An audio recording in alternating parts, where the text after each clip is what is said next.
Hadirin hadirat muslimin muslimat yang dimuliakan Allah subhanahu wa ta'ala. Sampai masanya tiba, datang malaikat membawa kain kafan min nur, dari cahaya. Lalu malaikat menampungnya, keluarlah roh. Sejuk terasa dari kaki, naik ke atas, naik, berhembuslah dia dari mulut. Wa nafakhtu fihi min ruhi, aku hembuskan, aku tiupkan. Dulu waktu masuknya ke tanah, ke daging itu ditiup, maka keluarnya pun juga keluar. Maka mata memandang, ruh keluar. Biji mata memandang, keluar biji mata. Makanya orang yang mati itu matanya terbuka. Makanya yang pertama kita lakukan menengok orang mati adalah memejamkan mata. Allahumma ghfir li abdus samad warfa' darajatahu ma'al ghabirin, inna lillahi wa inna ilaihi raji'un. Makanya saya jarang-jarang datang bila ada sebut, Ustaz ada orang meninggal dunia, sudah lama, baru sejam, nanti saya datang. Sebab apa? Saya takut nak pejamkan mata dia. Agak-agak sudah dipejamkan orang, baru saya datang. Saya datang, dah 3 jam, 4 jam, alhamdulillah saya datang. Belum tutup lagi. Iya. Kenapa? Menunggu Ustaz Somad. Paksalah saya tutup. Allahumma ighfir li fulan ibn fulan warfa' darajatahu ma'al ghabirin, inna lillahi wa inna ilaihi. Mana istri yang katanya sayang, kaulah bulan, kaulah bintang, setengah nafasku pergi, buah hati bulayan jiwa.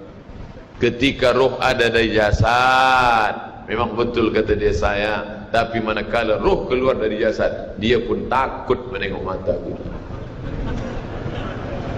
Dia takut menengok kita. Dia takut jam pukul 2 malam, jam 1 tutup balik. Na'udzubillah. Begitulah kalau kematian sudah tiba. Sampai pada akhirnya dia tutup, innalillah wa inna ilaihi raji'un. Selepas itu roh pun keluar, dibawa. Kalau dia baik, roh itu dibawa, dimasukkan ke dalam kain kafan min nur. Hadis riwayat Ahmad bin Hanbal. Lalu dibawa oleh malaikat sampai ke pintu langit. Malaikat bertanya, inikah orang yang amalnya selalu dibawa pagi, dibawa petang? Inikah orang yang amalnya selalu dibawa hari Kamis? Inikah amalnya yang selalu dibawa pada bulan nisfu Sya'ban?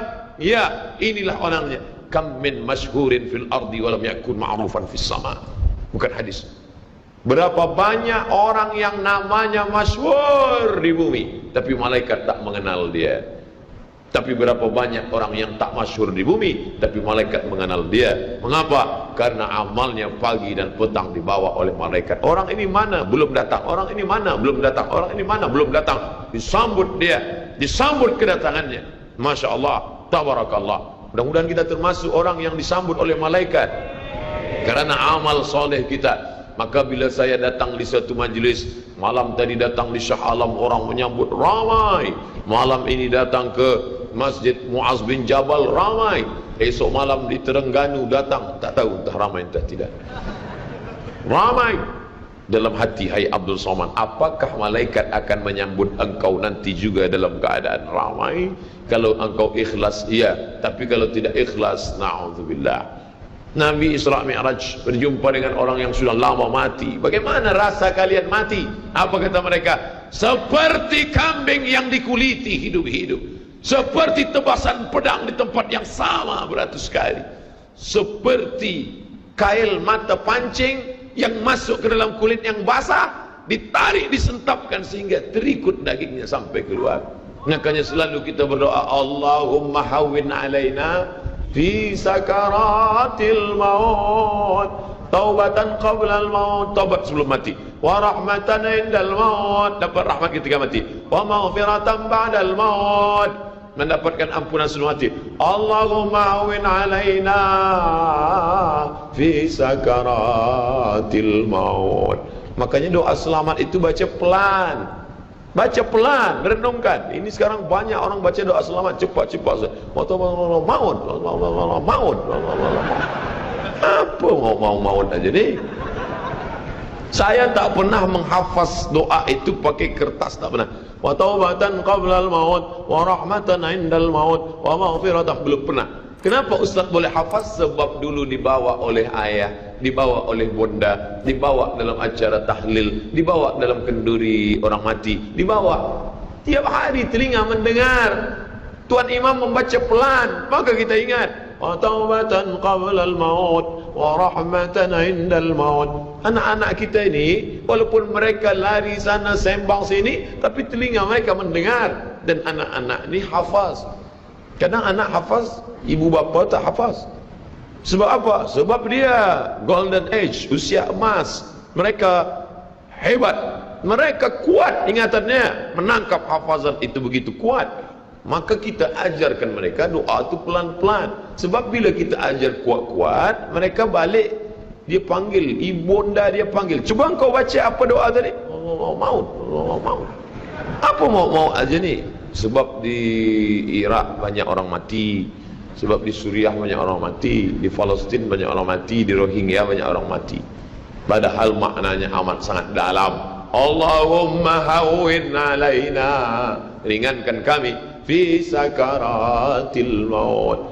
Tidak ada gunanya amal banyak kalau tidak selamat dalam sakaratul maut. Makanya kita selalu minta kepada Allah, Allahumma khtim lana bi husnil khatimah wa la takhtim alaina bi su'il khatimah. Allahumma ja'al akhir kalamina, jadikan akhir kalam kami inda tihai ajalina, ketika ajal kami sampai, jadikan akhir kalam kami yang terakhir keluar dari mulut kami qaula la ilaha illallah Muhammadur Rasulullah. Allah. Biasa orang takbir ini nak pergi perang.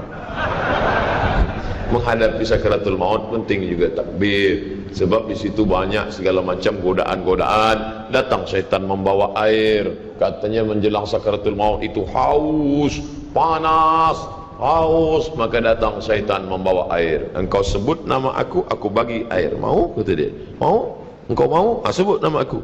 Tapi bila iman kita kuat, maka dia tidak akan mampu untuk menggoda kita. Sampai kapan setan tak pernah berputus asa? Sampai bila? La atiyannahum min baini aydihim, aku datang dari hadapan, wa min khalfihim, aku datang dari belakang, wa an aymanihim, aku datang dari kanan, wa an syama'ilihim, aku datang dari kiri. Datang dia, datang dari hadapan, datang dari belakang, datang dari kanan, datang dari kiri.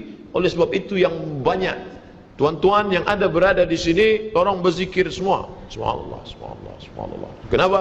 Dengan zikir itu maka larilah jin-jin setan yang ingin mengganggu. La'uwiyannahum, aku akan goda mereka, aku akan sesatkan mereka. Berapa lama? Madamat arwa'uhum fi ajsadihim, selama ruh ada dalam jasad, aku tak akan pernah berhenti sampai akhir keluar jasadnya dalam keadaan mati, tidak menyebut Allah Subhanahu wa taala. Itulah punca mereka. Makanya kita selalu berzikir. Esok pagi terjaga dari tidur automatically, kerana kita sudah programkan di kepala kita, manakala terbuka, alhamdulillahilladzi ahyana ba'da ma amatana wa ilaihi nusyur. Selapar-laparnya orang beriman, manakala dia tengok makanan, terus saja dia ingat Allah. Allahumma barik lana fi ma razaqtana wa qina azabannar. Tapi ada setengah umat Islam, bila dah kenyang saja baru ingat Allah. Alhamdulillah. Bila tak kenyang tak ada ingat Allah SWT. Na'udzubillah. Oleh sebab itu maka inilah hidup yang singkat ini. Bila pernah kita bersedekah, itulah yang akan menolong. Laula aghartani ila ajalin qarib, kalau engkau beri aku umur panjang ya Allah, apa yang akan kulakukan? Fa as-saddaqa, aku akan bersedekah, wa akum minas salihin, aku ingin beramal saleh. Malam ini tajuknya Masya Allah, ini tazkirah terakhir, ini tazkirah akhir, last, dan tajuknya pun akhir pula. Mudah-mudahan ini tazkirah terakhir, tapi bukan terakhir bagi saya. Andai mati, tidak masalah. Allahumma ja'al hayata ziyadatan li fi kulli khair. Kalau engkau takdirkan aku besok masih hidup ya Allah, jadikan hidupku itu ziyadatan li, sebagai amal tambahan. Kalau mati malam ini, Allahumma ja'alil mauta rahatan lana min kulli syarr. Kalau aku mati, maka kematian ini berhenti berbuat dosa. Orang beriman tak pernah sedih. Kalau dia mati, berhenti buat dosa. Kalau bertambah pahala. Andai Abdul Samad esok pagi masih hidup, bertambah pahala. Dia akan tazkirah, dia akan bagi pelajaran. Andai Abdul Samad mati malam ini, alhamdulillah, berhenti melihat dosa. Dosa apa? Masuk airport, dosa. Masuk ke plane, pesawat terbang, dosa. Dosa apa? Dosa mata. Takkan tak kita tengok? Mata terbuka, takkan kita tutup?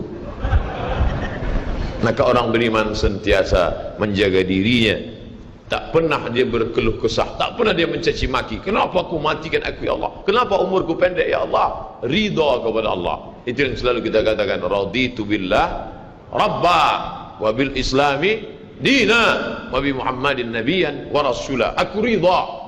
Ada yang lebih hebat daripada haji mabrur, ada yang lebih hebat daripada jihad fisabilillah, ada yang lebih hebat daripada zikir dan baca Quran. Apa dia? Ridha bi qada'illah, ridha menerima keputusan Allah. Makanya banyak lelaki yang ridha manakala meninggal istrinya, datang orang, apa tuan tak menangis? Aku ridha menerima ini, Ustaz. Memang dah lama aku tunggu-tunggu. Oh, ini bukan ridha, ini memang penyakit. Oleh sebab itu maka makna ridha adalah tak berkeluh kesah. Setelah orang masuk ke dalam surga, mendapatkan kenikmatan surga, Allah bertanya, "Madza turidun?" Hai penghuni surga, apa lagi yang kalian inginkan? Apa kata penghuni surga? Ridhaka. Tapi kau sudah masuk surga, ada yang belum kami dapat. Apa dia? Ridhamu. Yang mendapatkan ridha Allah hanya orang yang ridha menerima keputusan Allah Subhanahu wa taala. Man lam yarda bi qada'i, sesiapa sahaja yang tak ridha menerima takdirku, wa lam yasbir bi bala'i, yang tak sabar menerima ujianku, falyatlub rabban siwaya, carilah Tuhan selain aku. Hadis ini dhaif. Tapi untuk targhib wa tarhib, untuk berikan semangat beramal, untuk fadail amal boleh dipakai, kerana ia bukan masalah akidah, bukan masalah halal haram. Jangan permasalahkan masalah. Bila kita sudah beramal, sudah baik, tak usah berkelahi masalah khilafiyah, masalah kecil-kecil, masalah sepele, masalah remeh-temeh. Kerana ini hanya akan merosakkan hati kita sahaja. Berapa banyak hati rosak disebabkan masalah-masalah. Assalamualaikum warahmatullahi, Assalamualaikum warahmatullahi. Apa salam-salam ni? Padahal hati sedang lembut. Selama ini dia berzina, selama ini dia minum khamar, selama ini dia mabuk, tak ada pernah orang marahkan dia. Tiba-tiba dia dah taubat, dia masuk masjid, Assalamualaikum warahmatullahi, Assalamualaikum warahmatullahi. Dia nak salaman, apa salam-salam? Tak boleh salam selepas sembahyang. Ini bid'ah, wa kullu bid'atin dhalalah, wa kullu dhalalatin finnar. Kata dia dalam hati, aku mabuk 20 tahun, tak ada orang bagi tahu mabuk tu haram. Ini aku dah taubat, salam kau kata ramah. Ha, kata dia. Bertinju. Bila sebelum sembahyang tadi belum ada bersalaman, selepas sembahyang baru bersalaman, hukumnya sunnah, mustahab, dianjurkan, disukai, kata Imam Nawawi. Belum sembahyang tadi tak ada salam, sebab dia lambat. Allahu Akbar. Lepas sembahyang dia salam, mustahab, dianjurkan, baik, tak salah. Bila sebelum sembahyang tadi sudah bersalaman, salam haji, salam datuk, salam tuan, masuk ke masjid, selepas sembahyang dia salam balik, mubah, tak jadi masalah. Yang tak boleh dalam sembahyang bersalaman, itu tak boleh. Datuk sehat, itu tak boleh. Oleh sebab itu mari kita jaga hati kita yang dah baik, yang dah elok ni, jangan dirosakkan hanya kerana masalah-masalah kecil, masalah-masalah khilafiyah. Melunakkan hati.